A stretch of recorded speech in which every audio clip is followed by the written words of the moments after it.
Olá, você que acompanha o Sete Notícias Agrícolas, continuamos aqui com as nossas entrevistas ao longo da manhã, nessa edição da TV Notícias Agrícolas, que começa às 8 da manhã com o Bom Dia Agronegócio, com Carla Mendes, segue realidades da safra, previsão do tempo, o mercado do boi agora falando sobre demais commodities. Hoje a gente vai falar sobre cana-de-açúcar. Eu estou aqui com o nosso especialista João Baggio.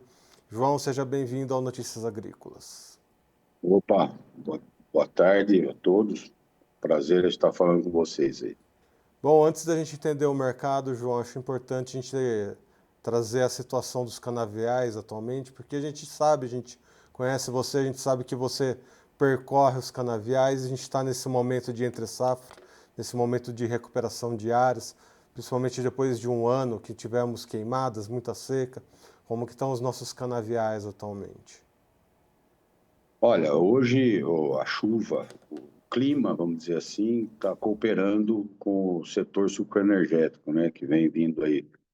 As chuvas voltaram a ser regulares e o canavial nessa época é uma época que ele necessita de sol e água. Então está numa maturação, vem vindo bem, então o crescimento vem vindo bem. E a tendência é que, depois de toda essa seca, a recuperação foi muito boa. E eu acredito aí que nós vamos ter uma safra aí boa, uma leve perda aí com relação ao ano passado, mas é uma perda muito mínima e os canaviais, no modo geral, estão vindo bem. É importante a gente ter essa sua perspectiva, João. Afinal de contas, né, nesse momento de entre-safra, normalmente a gente tem uma pressão de preços e a gente olha aqui pelo lado do consumidor para o preço dos combustíveis, para o preço do etanol. E a gente está num cenário de combustíveis, previsão de alta, né, para os Sim. combustíveis ali em 1º de fevereiro, principalmente. A gente vai ter uma revisão do ICMS para os combustíveis e isso para o mercado consumidor a gente já fica com a pulga atrás da orelha. Então a gente tem dois pontos a entender. Um é esse ponto da recuperação dos canaviais, já temos uma boa informação. Mas o quanto essa questão dos preços dos combustíveis e do ICMS deve impactar para o setor de cana-de-açúcar de etanol? Olha, se você vê que eu estava vendo uma matéria outro dia aí que 60% do combustível utilizado no estado de São Paulo em dezembro foi de etanol. Agora a revisão aí, os estados agora vai ter a revisão do ICMS aí, e o incentivo vai ser retirado, né, para combustível, no caso o etanol. Então, logicamente, vai ter um aumento de preço aí, e a gente precisa ver o seguinte, quanto vai ser esse aumento e o que vai impactar na economia e no consumo aqui, que é o estado maior consumidor de etanol aqui do Brasil, é São Paulo, e o que isso vai impactar tanto no preço do etanol como da gasolina. E você sabe que etanol ele passa a ser competitivo em relação à gasolina com uma diferença de 70% do preço. Se essa diferença continuar, vai continuar a ser vantajoso abastecer os carros com etanol. Caso ao contrário, aumenta o consumo de gasolina e aí vai diminuir o etanol. Uma coisa que precisa ser considerada também para mensurar se isso vai afetar ou não, vai ser a situação econômica do país no modo geral, porque alguns dizem que estamos caminhando para uma recessão. E isso vai impactar no consumo, não só de etanol, no consumo no modo geral, das famílias e de todo mundo. Então, é uma situação que, primeiro, a gente precisa ver o que vai ser o aumento, e aí nós vamos acompanhar aí como isso vai impactar ou não no consumo do etanol. E para as usinas, né, o quanto essas mudanças podem impactar na estratégia do mix? Olha, se você vê aí você vai começar a analisar o mercado internacional. Nós temos notícias aí, o mercado internacional acho que hoje já vai ser a 4ª sessão que abre em alta o açúcar. Existem hoje aí os fundos de investimento estão atuando fortemente nesse mercado, porque eles estão muito com uma exceção é uma excessiva, eles estão vendidos. Então, qualquer coisa hoje impacta para cima os preços do açúcar. E tem notícias hoje aí que talvez a Tailândia, a safra dela está ocorrendo algum problema lá, climático. E com relação à Índia, que é o segundo maior produtor mundial, eles abriram aí a exportação de açúcar, só que os indianos estão aguardando, eles acham que 18 cents, 18,5 cents por libra-peso do açúcar não é um preço competitivo para eles. Como eles têm até setembro para cumprir essa cota de 1 milhão de toneladas destinada à exportação, eles vão aguardar um pouco mais para ver se eles conseguem um prêmio maior com relação às telas. E aí o mercado já especula que talvez eles não consigam atender essa demanda de 1 milhão de toneladas que o governo autorizou a fazer. Enfim, isso ajuda a impactar o mercado, logicamente, voltando aqui para dentro, aí a tendência é que a safra nossa desse ano aqui seja mais açucareira do que alcooleira, né? O mix mude aí de mais açúcar e menos etanol. Mas é cedo ainda para a gente mensurar isso, se isso vai ser uma tendência a ser confirmada, entendeu? Certo. Já aproveitando que você mencionou a safra indiana, né, essa questão dos preços internacionais, lembrando entrevistas com outros especialistas, eles comentaram o seguinte, que essa safra indiana, ela está, além dessa informação, né, de cumprir as exportações até setembro, é uma safra que estaria atrasada. As chuvas lá na Índia chegaram, né, com um certo atraso, e isso também, né, jogou a safra deles para frente. Então não estaria totalmente precificado essa questão desse açúcar que eles vão produzir lá. E se a gente olhar no mercado futuro, a gente está ali com 19,30, mais ou menos, 19 cents e 30 nesse momento, né, para o março. Só que se a gente olha lá para frente, ele começa ali para maio 17,78, julho 17,42, enfim. A gente vê uma pressão abaixo ali de 18 cents.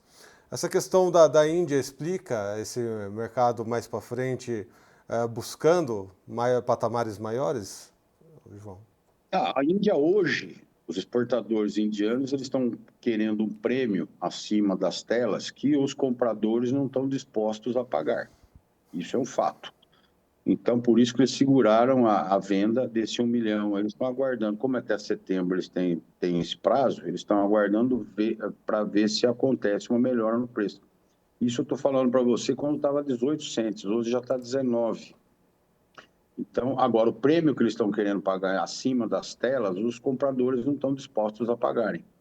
Então, está esse dilema se é que eles vão conseguir totalizar, são 1 milhão de toneladas. Outro fator na Índia que pode contribuir para a sustentação de preço é que esse ano aqui eles vão destinar uma produção, a parte da produção deles para produzir etanol, para fazer a mistura com a gasolina e talvez aí para cumprir até as metas que eles têm com a COP aí, o Acordo de Paris de poluição. Então vai ser destinado à cana deles também uma parte maior para a produção de etanol. Então agora você olha a longo prazo, médio prazo aí, vamos as telas que nem você falou, tela de maio, tela de junho, já é especulação. O que a gente tem que considerar também hoje que os fundos de investimento eles estão com 106.045 contratos vendidos.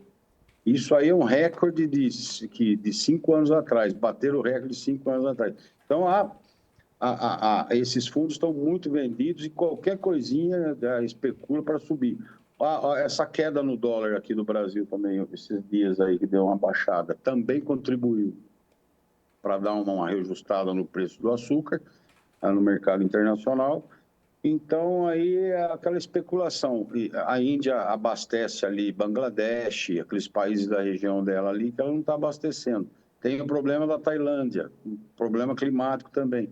Então, são coisas que são isso tudo gera especulação e o mercado vai ao sabor dessas especulações aumentando ou diminuindo. Eu creio que o mercado esse ano aqui vai trabalhar na faixa de 17 a 19 centes aí, se não acontecer, se não forem as previsões forem mais pessimistas do que estão hoje com relação à Índia e a Tailândia. João, acho importante a gente entender essa mudança de posição. A última semana de janeiro, né, isso explica um pouco, né, essa mudança dos contratos. Isso acontece em todas as commodities, tá, pessoal? Não é exclusividade aqui da cana-de-açúcar, né, do mercado de açúcar. Mas essa mudança de posição, né, recorde de contratos vendidos, o que isso se analisa para o mercado como um todo?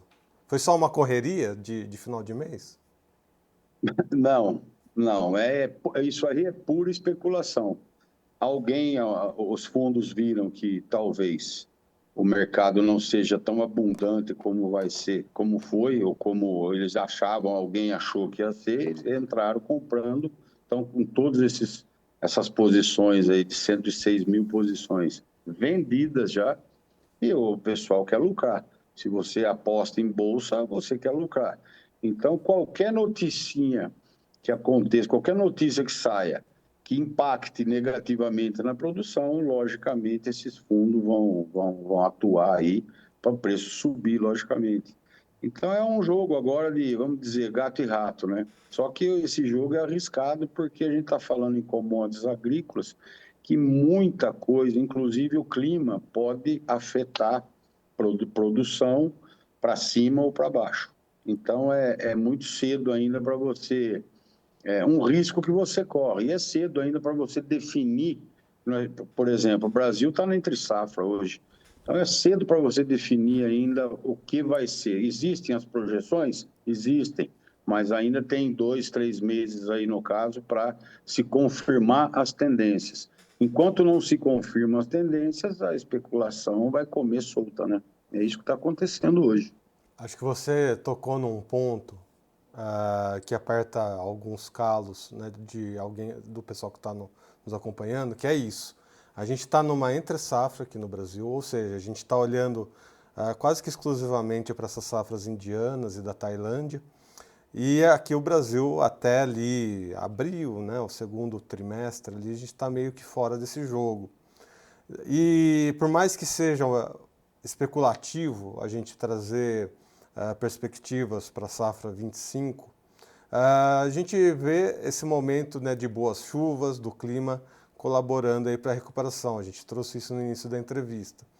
Olhando de forma geral, Centro-Sul e Nordeste, porque tivemos problemas na produção das duas regiões. Esse primeiro momento, com essas chuvas, com essa tendência que a gente está vendo nesse momento, tem um ponto de preocupação, preocupação no sentido de termos essa recuperação. Seria bom, né, termos a recuperação dos canaviais, mas os usineiros, né, os produtores vão ter que ter essa atenção extrema para esses preços internacionais, né, João?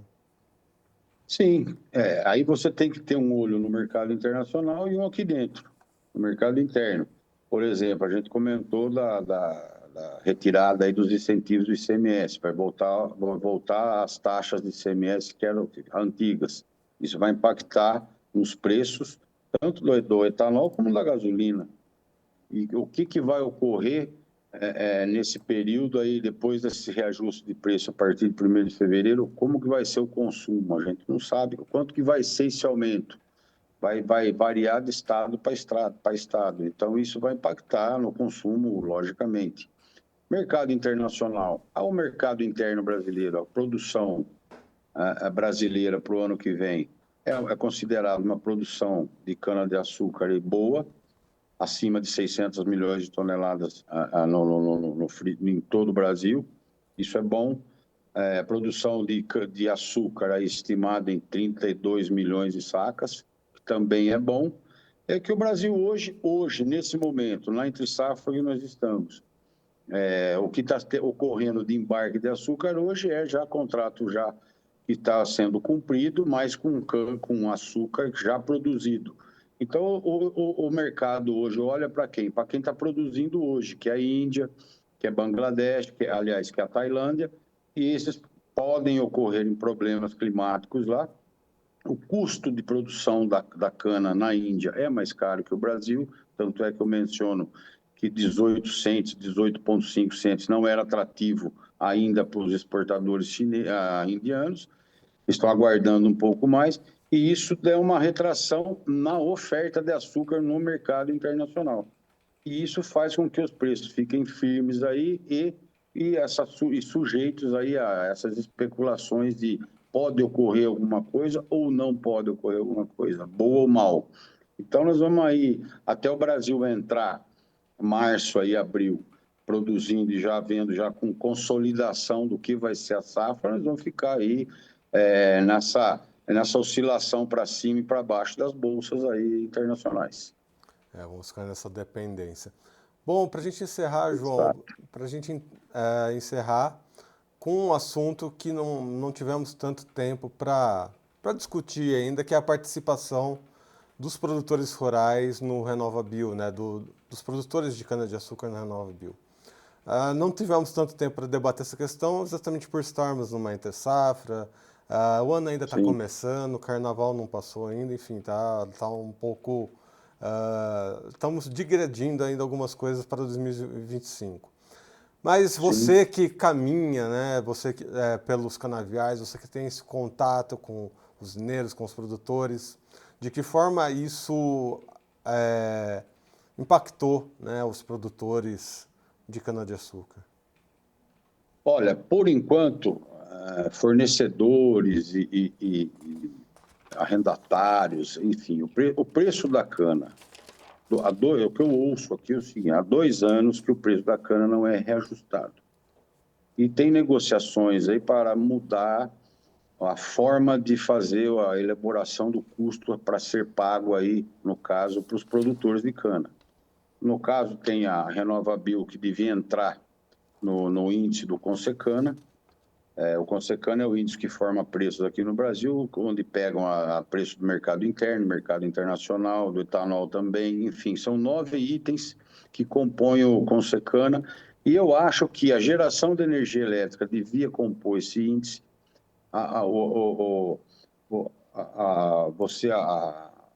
Como eu diria aí, no caso do RenovaBio, resgate de carbono, enfim, são várias coisas que poderiam ser acrescidas, e acho que já com certeza estão negociando isso, vários itens que podem ser adicionados nesse consenso, nessa formação de preço do Consecana, para melhorar também o rendimento tanto do produtor como do fornecedor de cana.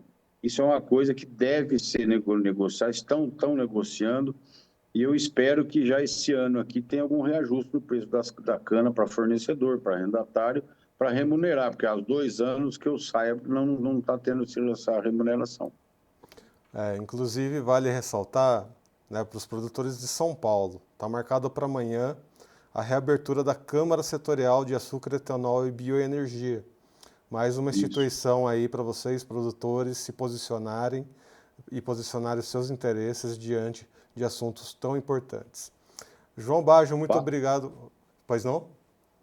Vale lembrar que as usinas você vê os balanços das usinas aí, são todos positivos, né? Então, eu acho que deve ser considerado alguma coisa para os produtores, para remunerar o produtor, para ele continuar plantando a cana, né? É isso aí. Bem lembrado, João. Vamos ficar atento que comecinho de fevereiro ali, né, começa esses balanços, principalmente das empresas de capital aberto. Elas têm as datas definidas, enfim, eles começam a ter esses levantamentos logo mais em fevereiro. Sempre que estiver lançando, a gente publica aqui no Notícias Agrícolas. Então é bom ficar atento e ficar de olho, né, em todos os agentes aí do mercado. Exatamente. João Baggio, muito obrigado pelas suas informações. Seja sempre bem-vindo aqui ao Notícias Agrícolas. Eu que agradeço a oportunidade e fico sempre à disposição. Um abraço. Grande abraço. Você que nos acompanhou nessa entrevista já sabe, se inscreva no canal, ativa o sininho, deixa o seu like. Assim você acompanha todas as entrevistas aqui no canal oficial do Notícias Agrícolas, na nossa edição da manhã do TV Notícias Agrícolas, e fica a par de uma programação que começa ali às 8 da manhã. com o Bom Dia Agronegócio, apresentado pela jornalista Carla Mendes. O Bom Dia Agronegócio, né, a gente começa amanhã trazendo as principais notícias, seja do momento daquela manhã ou repercutindo as notícias do dia anterior. Assim você fica antenado a tudo o que está acontecendo. Logo na sequência, às 9 horas da manhã, temos o Realidades da Safra com Guilherme Dorigatti. O Realidades da Safra traz informações direto do campo, com produtores rurais, técnicos, engenheiros agrônomos, especialistas, enfim, trazendo subsídios e informações direto do campo, mostrando, mesmo que a gente tenha uma perspectiva de safra cheia, né, um recorde para a nossa safra de grãos, é importante entender como cada região está se comportando diante da safra atual. Complementando a isso, às 10 horas da manhã temos a previsão do tempo. A gente complementa ali o Realidades da Safra e traz a previsão de chuvas, de temperaturas para os próximos dias, para você ficar também muito bem informado em relação a isso e saber como que o clima vai se comportar na sua cidade, na sua região. Na sequência temos o Mercado do Boi, trazendo as últimas notícias desse mercado e finalizamos ao meio-dia com informações de mercados diversos relacionados ao agronegócio. Hoje aqui trouxemos informações para a cana-de-açúcar. Cana-de-açúcar que nesse momento passa por entre safra no Brasil, ou seja, tomou um pouco fora aí do jogo, só cumprindo o contrato, enquanto que Índia e Tailândia estão ditando os mercados internacionais. Principalmente a Índia, que tem aí uma porcentagem da sua safra para exportar e vai segurar o preço para, né, ter um preço interessante para os produtores indianos de cana-de-açúcar. Todo mundo, o jogo, né, das bolsas de valores é um jogo que todo mundo joga, faz parte. E logo na sequência, daqui a pouquinho, continue conosco porque temos Tempo e Dinheiro com o João Batista Olive, continuando aqui as nossas informações ao longo do dia e mais à tarde continuamos com entrevistas exclusivas aqui para o canal oficial e para o site Notícias Agrícolas. Eu sou Edson Cunha, a gente finaliza essa edição da manhã da TV Notícias Agrícolas. Continue conosco, até uma próxima. Um abraço.